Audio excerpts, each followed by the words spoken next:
پہ زیادہ سے زیادہ آیا کریں، حوصلہ افزائی کیا کریں۔ آپ کی ایک دفعہ سبحان اللہ کہنے سے اگر وہ بچہ دین کی طرف لگ گیا، اور اگر آپ کی خدمت کرنے سے وہ بچہ دین کی طرف لگ گیا، تو پھر آپ کے لیے یہ سودا بہت بڑا ہو جائے گا، چلتے پھرتے صدقہ جاریہ بن جائے گا۔ سکول کا بچہ جب سکول پڑھتا ہے اور وہ اچھے نمبر لیتا ہے یا پاس ہوتا ہے تو پھر فون ہوتی ہیں، ہمارے بچے نے یہ 5ویں کلاس پڑھ لی ہے، 10ویں کلاس پڑھ لی ہے، ایف اے کر لیا، بڑے فخر سے کہتے ہیں ایف اے کر لیا، بی اے کر لیا۔ اسے یہ تو بھی تو پوچھو نا، بی اے تو کر لیا ہے، اسے بتاؤ نماز کے واجبات آتے ہیں، نماز کے فرائض آتے ہیں؟ اسے پوچھو باپ کے آرڈر کا کیا حکم ہے، اور کہاں ماننی چاہیے کہاں نہیں ماننی چاہیے، اور باپ کا مقام کیا ہے، ماں کا مقام کیا ہے؟ چپ رہے گا، کہاں ایف اے پڑھ کے کیا کیا ہے؟ اور ایف اے پہ فخر کر رہی ہیں اور فون پہ فون آ رہی ہیں۔ پھر وہ جو کام کرتے ہیں آپ کو پتہ ہے شیطان کو راضی کرنے کے لیے کیا پروگرام ہوتے ہیں، اور بچے کو پیسے دیے جاتے ہیں، انہیں تحفے دیے جاتے ہیں، اور جب بچہ قرآن کا حافظ ہو جاتا ہے سم بکم ہو جاتے ہیں۔ تھوڑے ہیں جو قدر کرتے ہیں، پھر اب کیوں نہیں، وہ تو دنیاوی نعمت تھی، اور پتہ نہیں اس میں کیا کچھ پڑا تھا اور دین سے دور رہا تھا، اور یہ تو وہ ہے جو اللہ کی کلام ہے، جو اللہ کی صفت ہے، جو یہاں بھی بندے کو بلند کر دے گی، اور قیامت کے دن بلندیاں ظاہر ہوں گی، قیامت کے دن اس کے درجات، اس کے مقامات۔ تو یہ اتنی بڑی نعمت پہ 10 روپے نہیں نکلتے، 100 روپیہ نہیں نکلتا، فون نہیں آتا کہ آپ کے بچے نے حفظ کر لیا، تو آپ اب قبر میں نہیں جانا، آپ نے مرنا نہیں، تو پھر کہتے ہو حافظ صاحب آؤ قرآن پاک پڑھ جاؤ، ابا جی کی بخشش ہو جائے، ابا جی کی۔ اب پتر کدھر گئے تمہارے، کدھر گئیاں بیٹیاں جن کو پالا تم نے، آج وہ کہاں ہیں؟ وہ قرآن بھی نہیں پڑھ سکتے، انہیں پتہ ہی نہیں دعا کیسے کرنی، وہ جنازہ بھی نہیں پڑھا سکتے، وہ جنازہ پڑھنا اس کے لیے مشکل ہو گیا، ان کے تو جنازے کا بھی نہیں پتہ، اور آپ ادھر پیسہ لٹا رہے ہو اور ادھر دے رہے ہو، ادھر پیسہ، کتنے پیسے سکول پہ لگا رہے ہو، ٹیوشنوں پہ لگا رہے ہو، اور دیکھو 10 12 20 30 ہزار، 40 ہزار، اور پھر پوچھو اسے دین کا پتہ ہی نہیں، اسے خدا کا نہیں پتہ، خدا کے مصطفیٰ کا نہیں پتہ، جینے کا نہیں پتہ، کیسے جی رہے ہیں۔ اور یہ وہ جگہ ہیں جہاں جینا سکھایا جاتا ہے، یا بتایا جاتا ہے کہ جینا کیسے ہے۔ ایسے جینا ہے کہ بندے تمہارے ساتھ جئیں، ایسے جینا ہے کہ تیرے ساتھ زندگیاں ہو جائیں، تو اکیلا نہ ہو بلکہ ہزاروں زندگیاں تیری ہی ہو جائیں، وہ جہاں بھی ہوں کہیں کہ وہ اللہ کے ایک بندہ ہے جس نے دیا جلایا ہے، ہمارے دل میں بھی جل گیا ہے، ہمارا اندر بھی روشن ہو گیا، ہمارا گھر بھی روشن ہو گیا ہے۔ یہ وہ دولت ہے۔ میں اس لیے مبارکباد دوبارہ دیتا ہوں کہ اللہ کا فضل ہے کہ انہوں نے دوبارہ یہ اجتماعی صورت میں اس نعمت کے شکریہ کے لیے اس پروگرام کا انتظام کیا، اور یہ بتایا ہے کہ اللہ کے فضل و کرم سے ہمیں قدر ہے کہ اللہ نے ہمارے بیٹے کو اتنی بڑی دولت عطا فرمائی ہے، اور آگے دین کی دولت بھی۔ اس میں ایک بات کرتا ہوں، اس کی طرح آپ ذہن رکھیں۔ اللہ پاک فرماتا ہے وَلَقَدْ يَسَّرْنَا الْقُرْآنَ لِلذِّكْرِ فَهَلْ مِن مُدَّكِرٍ، البتہ تحقیق ہم نے قرآن آسان کر دیا۔ یسرنا القرآن، ہم نے قرآن کو آسان کر دیا، کس کے لیے؟ للذکری، یاد کرنے کے لیے۔ کس کے لیے؟ یاد کرنے کے لیے ہم نے قرآن آسان کر دیا۔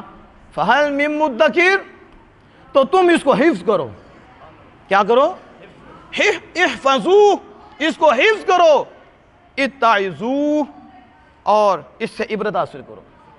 اس کی معنی بھی اپنی نہ من مانی کرو، قرآن کو یاد کرو، قرآن کی مانو۔ ہم نے تو آسان کر دیا، ہم نے آسان کر دیا۔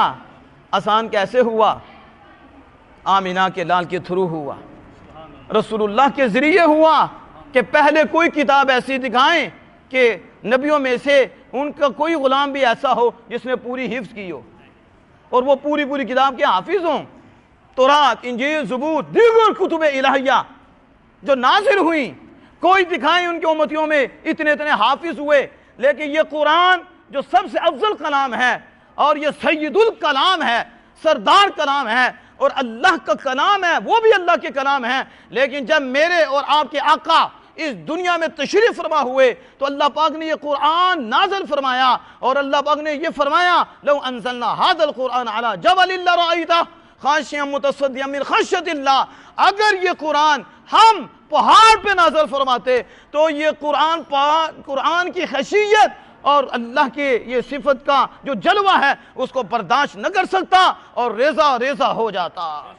اب یہ قرآن ہے کہ جن کے بارے میں رب فرماتا ہے اگر پہاڑوں پہ نازل فرماتا تو پہاڑ بھی برداشت نہ کر پاتے۔ اب میرا سوال ہے اپنوں سے بھی اور میرا سوال ہے بیگانوں سے بھی، میرا سوال ماننے والوں سے بھی ہے، میرا سوال نہ ماننے والوں سے بھی ہے، میرا سوال ان سے بھی ہے جو رسول اللہ کی ہر نسبت کا حیا کرتے ہیں، اور میرا سوال ان سے بھی ہے جو رسول اللہ کی نسبتوں کا بھی انکار کرتے ہیں، حضور کے وسیلے کا بھی انکار کرتے ہیں، حضور کے توسط کا بھی انکار کرتے ہیں، کہتے ہیں نہیں ہمیں جو ملا ڈائریکٹ ملا ہے۔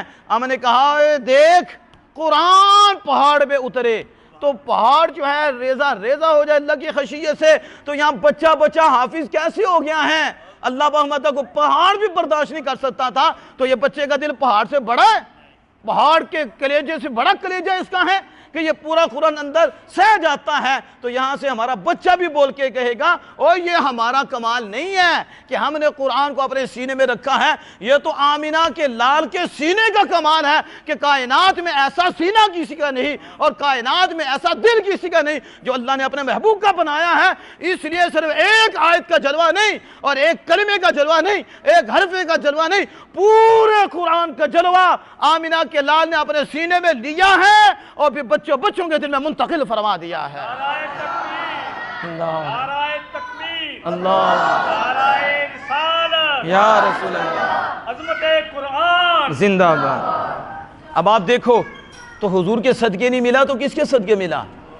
ہر شے حضور کے صدقے ہے، ہر کرم حضور کے صدقے ہے۔ یہ جو مفتی نظر آتے ہیں اگر حضور قرآن قبول نہ کرتے، کہاں مفتی، کہاں شیخ الحدیث، کہاں مفسر، کہاں مجدد، کہاں یہ قطب، کہاں غوث، کہاں عبدال، جتنا مرضی بڑا عہدہ ہو دنیاوی اخروی اعتبار سے، اگر رسول اللہ کی ذات اپنے دل اقدس پہ قرآن کو قبول نہ کرتی تو یہ کوئی ملا نظر نہ آتے، وہ دوسرے بھی ہمارے تو ہیں ہی ہیں، وہ تو ماننے والے ہیں۔ ہمیں جو بھی مل رہا ہے اور علم کی جو بھی دولت مل رہی ہے اور دنیا کی جو بھی دولت مل رہی ہے وہ ایک ہی ذات اللہ نے بنائی ہے، وہ آمینہ کے لال کی ذات ہے، ان کے تھرو عطا فرما رہا ہے۔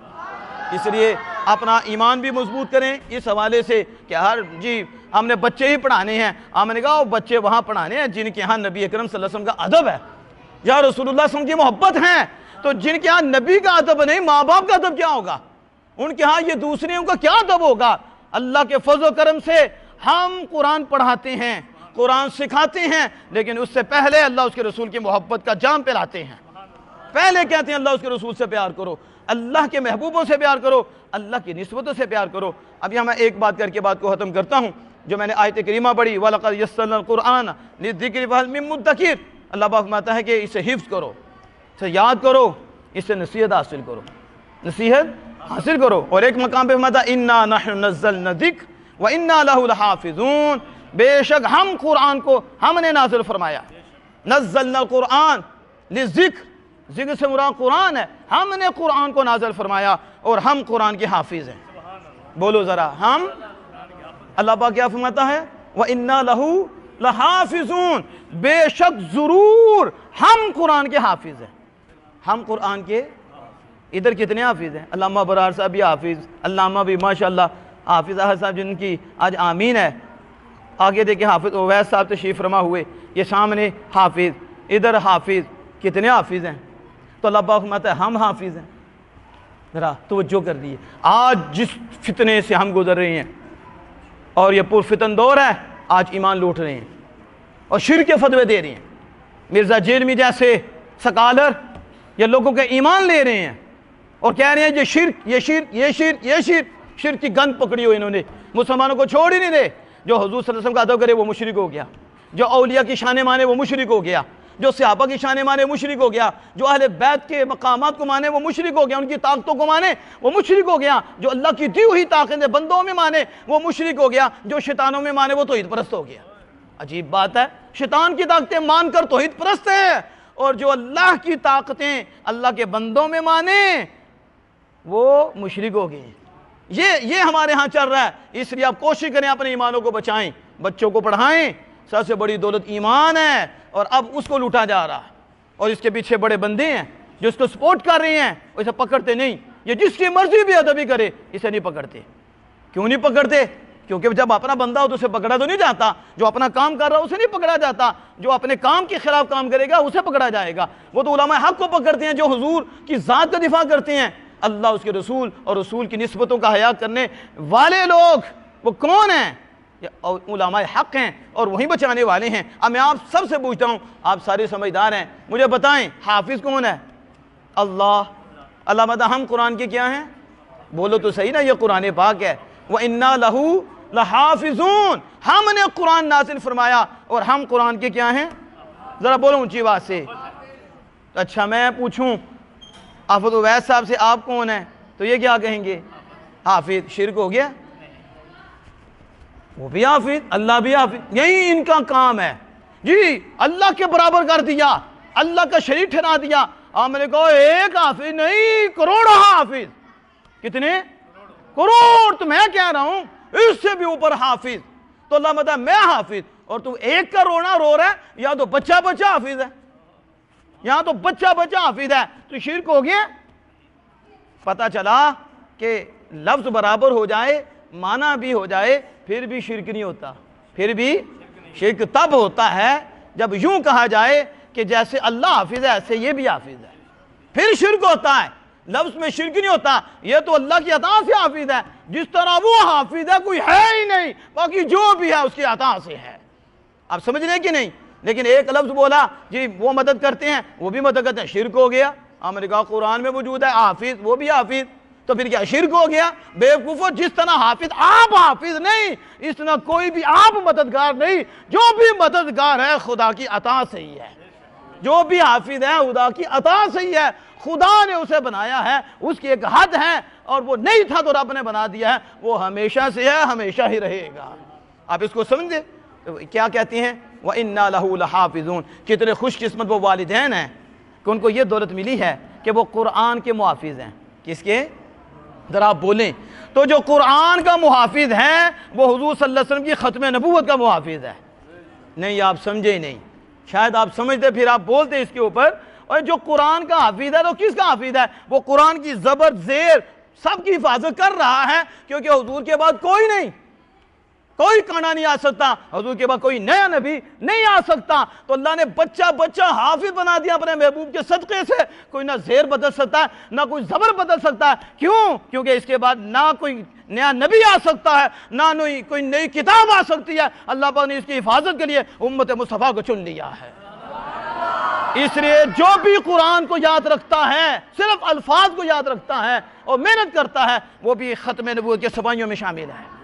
اور آگے جو معنی یاد کرتے ہیں، اس کے مطالب کو یاد کرتے ہیں، وہ اس سے بڑا ہے کہ حفظ کرنے کے بعد الفاظ میں بھی حفاظت کر رہا ہے اور اس کے معنی اور مطالب کی حفاظت کر رہا ہے اور عالم دین بن رہا ہے۔ کیا بن رہا ہے؟ عالم دین بن رہا ہے۔ یہ حافظ سے بھی اونچا مقام رکھتا ہے، حافظ سے بھی اونچا درجہ رکھتا ہے۔ اس لیے حضرات محترم ان چیزوں کو ذہن میں رکھنا ہے۔ نبی اکرم صلی اللہ علیہ وسلم نے فرمایا کہ جو قرآن پڑھے صابرن، صابر ہو کر، کیسے؟ یہ میرے پاس سامنے طلباء بھی بیٹھے ہیں کیونکہ درس بھی ہے، اس میں تو ہمارا ہر بیان ہی درس ہی ہوتا ہے، درس ہی دینا اور کیا کرنا ہے، قرآن سے حدیث سے دینا ہے۔ فرمایا جو قرآن پڑھے تو کیسے پڑھے؟ صابر ہو کر، صابرن۔ اور یہ کتابیں پڑھ رہی ہیں تو یہ حال بن رہا ہے، حالت کیا ہو؟ ہر صبر ہی کرنا پڑنا ہے۔ کیا کرنا پڑنا ہے؟ خواہش کو کنٹرول کرنا پڑے گا، نفس کے اوپر اللہ اور اس کے رسول کی مرضی کو لاگو کرنا پڑے گا، اس سے جنگ کر کے قرآن پڑھنا پڑے گا۔ کیا یہ کہے گا نہیں کو تیری نہیں ماننی، تو ظالم ہے، میرا دشمن ہے، میں نے اپنے رب کی ماننی ہے، میں نے پڑھنا ہے۔ اب یہ مشقت میں قرآن پڑھے، صبر کر رہا ہے نا، اس کی نہیں مان رہا تو مشقت میں قرآن پڑھ رہا ہے اور اسے تکلیف دے کر اللہ کی فرما برداری کر رہا ہے، اللہ کی اطاعت کر رہا ہے۔ تو میرے آقا فرماتے ہیں جو مشقت میں پڑھ کے قرآن پڑھتا ہے، صبر کرتا ہے اور پھر اللہ کے فرمان پہ عمل کرتا ہے، قرآن بھی نہیں چھوڑتا، عمل بھی نہیں چھوڑتا، دونوں کام کرتا ہے، اسے کیا ملے گا؟ پھر حدیث پاک میں آتا ہے کہ قرآن پاک کہ کتنے حرف؟ 1,27,000 حرف ہیں، اور یہ 1,27,000 حرف اللہ اکبر کبیرہ یہ پڑھے گا تو ہر حرف کے بدلے جنت سے اسے ایک حور نصیب ہوگی، ایک حور ملے گی۔ یعنی صابر حافظ قرآن یہ قرآن پڑھتا ہے، سمجھتا ہے، سمجھ پر قرآن کو پڑھنا بھی نہیں چھوڑتا اور پھر اس پہ عمل بھی کرتا ہے تو پھر ایک ایک حرف پہ جنت کی حور عین نصیب ہوگی. اور 1,27,000 حروف تو کتنی، کیونکہ آج ہمارے ہاں تو ظاہر دنیا کے اعتبار سے ابھی 1000 کی دستھی آ جائے تو ہمارا آنکھیں کہاں لگ جائیں گی، ہم نوٹوں کو دیکھیں گے. اور اس نوٹ کی کیا حیثیت ہے، اس دنیا کی جنت کے آگے کیا حیثیت ہے. 1 گز جنت کا اور ساری دنیا سے بہتر ہے. اور حافظ قرآن عمل کرے، قرآن پڑھے، اس پہ اوپر عمل کرے. میرے آقا فرماتے ہیں وہ بے شان ہی اتنی ہے، اللہ ہر حرف کے بدلے جنت کی حور عطا فرمائے گا.